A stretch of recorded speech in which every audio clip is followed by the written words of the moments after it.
Hello, just wanted to shoot a video today discussing the speakers that I chose. A little background on me: I'm 56 years old. I bought my first component system when I was 14, so a few years ago. I don't know why at a very young age I was always just struck by music reproduction. I remember hearing of friends, uncles, kind of high-end back in the early 70s, his system, and thinking, wow, this sounds pretty darn good. And it's been an evolution since then. I like all kinds of music, acoustic, big band, just anything that just kind of moves me or I can connect to, or just makes me like get up or kind of mellow out and everything in between. So this is in a dedicated room. It's 14 wide by 28 deep. As you'll see, it's kind of a combination theater and two-channel room, but two-channel has always been my thing. I love watching movies down here too, especially concert videos, but anyway, the associated equipment is a Marantz AV8802 that is connected to a Macintosh MC252.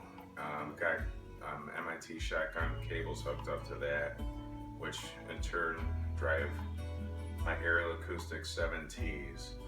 A little bit about them: they're a very small company out of Massachusetts. They do literally no advertising, which I think is a cool idea, because then they don't have to turn around and build the price of advertising into these. When I bought these, the MSRP was $9,850. I believe they're $11,000 now. And to some people, I'm sure that that's a lot of money to pay for a pair of speakers, but it's my hobby. It's what I love. I love music. I always have, and it's kind of like my decompression chamber down here is what I like to call it. I don't have a very stressful life, don't get me wrong, but it's still nice to be able to come down here and either unwind or just jam out to something, or I'm just happy just sitting here listening to music. I don't have to have something else going in the background. So anyway, back to these guys. These cabinets don't look like they would weigh almost 100 pounds, but they do, because of the internal, these are actually 7 layers thick, is what I read somewhere. They have some kind of, they're pressed on for 48 hours in some kind of form. The curve, they have a nice curve to them, and that's all. These things were designed just to sound right. I mean, they look great, don't get me wrong, but the cabinet shape, he took over 3 years, Michael Kelly did, to design these speakers. These are all ScanSpeak drivers in here. They're not off the shelf. They're all designed for this speaker. He got everything. He wanted to get everything right: the components, the crossovers, the cabinets, and my goal has always been to get a speaker that sounds like, not like speakers, like a band and not a box. And these things really do that. I've heard other speakers in their price range that I really liked. I've heard speakers well above these that I didn't, price range wise, that I didn't like as much.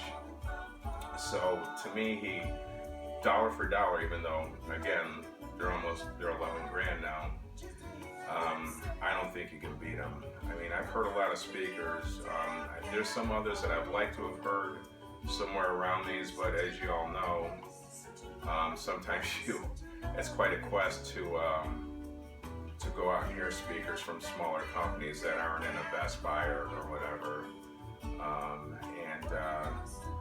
One of the things I like about them is they're great, but they didn't go out trying to make like modern art sculptures out of these things. And I'm not knocking the companies that kind of do that, and I understand that that's part of their design philosophy, and I'm sure it helps with the sound in some way.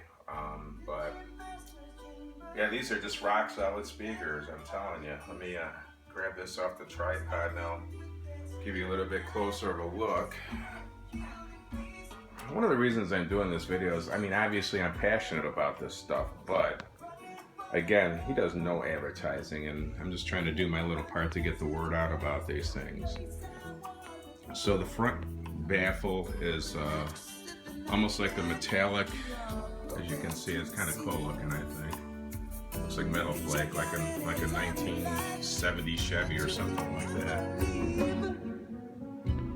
I've got them spiked. I took a lot of time positioning these speakers in the room properly and used my favorite instrument, which are my ears. I think they sound terrific in here. With a good recording, it literally sounds like you're in the room and these speakers completely disappear. Sometimes I like to turn the lights out, and even though I know where they still know where they are, I would have, if I had never been in the room before, I'd have a hard time telling you where they're at. Down there is the binding posts,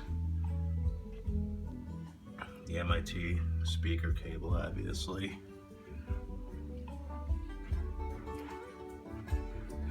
I'm not playing this music to give you a sense of how these sound. I mean, obviously that would be foolish over a YouTube video. I just like having music on. There's the Macintosh amp that is powering them. That's 250 per channel. They're not the most efficient speakers in the world, but they're moderately efficient. You don't need a boatload of power to drive these things. I imagine something, you know, in the 80 to 100 would probably do fine with them. I'm trying to think if there's anything else I should point out. Oh, I did do some acoustic treatments in here. Those are behind the speakers, and I've got some up on, there's a soffit over them that's only probably a little over 6 feet high, so that's what those are for. And then these are the first point of reflection on the side walls here. And just to give you an idea, this is the size of the room. And these speakers, like I said, they just sound fantastic. And you know, a lot of people up on YouTube put up videos that they're very passionate about, you know, whatever their hobby happens to be, whether it's, you know, brewing beer or building cabinets or whatever it happens to be. A lot of people are passionate about what they get into, and I'm certainly no exception to that. So anyway, I just thought I would do this, and I hope you enjoyed it. Obviously, I'm quite the amateur at this, but if you have any comments or questions, please feel free. Take care.